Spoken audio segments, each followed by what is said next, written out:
কক্সবাজারে সেন্ট মার্টিনগামী একটি পর্যটকবাহী জাহাজে ভয়াবহ অগ্নিকাণ্ডের ঘটনা ঘটেছে। জাহাজে ছাড়ার আগেই এই দুর্ঘটনা ঘটে। আগুনে একজন জাহাজ কর্মীর মৃত্যু হয়েছে। ঘটনাস্থল পরিদর্শন করে 5 সদস্যের একটি তদন্ত কমিটি গঠন করেছে জেলা প্রশাসন। কক্সবাজার থেকে ইরফানুল হাসানের রিপোর্টে বিস্তারিত। শনিবার সকাল প্রায় 6:30 কক্সবাজার শহরের নুনিয়াচড়া বিআইডব্লিউটিএ ঘাট সংলগ্ন বাকখালী নদীতে হঠাৎ করেই ধোঁয়ায় ছেয়ে যায় পুরো এলাকা। এরপর মুহূর্তে আগুনের লিলিহান শিখা গ্রাস করে সেন্ট মার্টিনগামী দ্য আটলান্টিক ক্রুজ নামের জাহাজটিকে। প্রত্যক্ষদর্শীরা জানান, জাহাজ ছাড়ার প্রস্তুতির মধ্যেই ভেতর থেকে ধোঁয়া উঠতে দেখা যায়। অল্প সময়ের ব্যবধানে আগুন ছড়িয়ে পড়ে পুরো জাহাজে।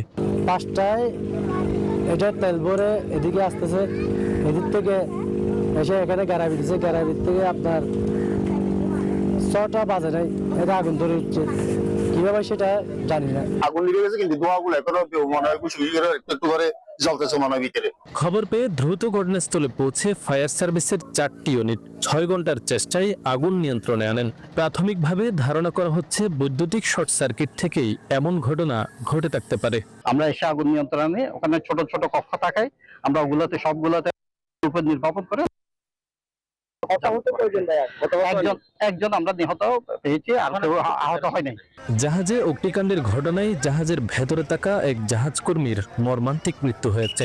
নিহত নূর কামাল টেকনাফের দমদমি এলাকার বাসিন্দা। এখানে এসে শুনি নূর কামাল, লাইফে শুনলাম নূর কামাল, তাই আমরা তাড়াহুড়ো করে চলে আসলাম এখানে। এদিকে জাহাজে আগুনের ঘটনায় সেন্ট মার্টিনগামী পর্যটকদের মাঝে আতঙ্ক বিরাজ করছে। এটা খুবই দুঃখজনক। এটার সাথে কোনো মালিক পক্ষ চায় না তাদের সম্পদের এত বড় একটি ক্ষতি সাধন হোক এবং এই শিল্পের প্রতি একটা প্রভাব পড়ুক। হঠাৎ অগ্নিকাণ্ডের ঘটনা জাহাজের ফিটনেস নিয়ে প্রশ্ন দেখা দিয়েছে। ঘটনাস্থল পরিদর্শন করে 5 সদস্যের তদন্ত কমিটি গঠন করেছে জেলা প্রশাসক। আমরা একটা তদন্ত কমিটি করতেছি অতিরিক্ত জেলা ম্যাজিস্ট্রেটের নেতৃত্বে। সেখানে ফায়ার সার্ভিস, নৌ পরিবহন অধিদপ্তরের প্রতিনিধি, বিআইডব্লিউটিএ ওনারা থাকবেন, থাকে এটা পর্যালোচনা করবে।